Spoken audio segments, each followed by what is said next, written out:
Öyle sevgilim öyle yakındadır toydum. Seni görmezsem bir gün günüm keçir ilkini. Çalışsaz ülkeni gülsen de değsin gibi. Gülür olsan şerfeli gülsen de değsin gibi.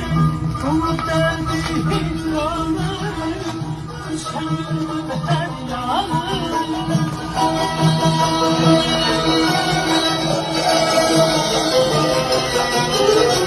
Dolu derdi hicranı düşen gördüm her yanı.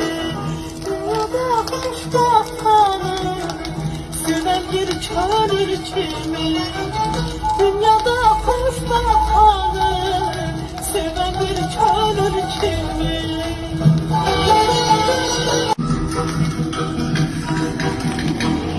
Öyle sevgilim öyle yakındadır toydum.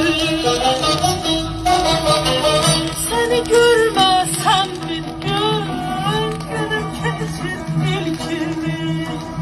Çalışsaz ülkeni gülsen de değsin gibi. Gülür olsan şerfeli gülsen de değsin gibi.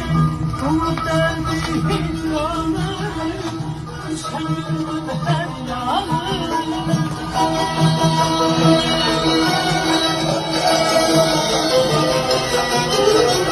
Dolu derdi hicranı düşen gördüm her yanı.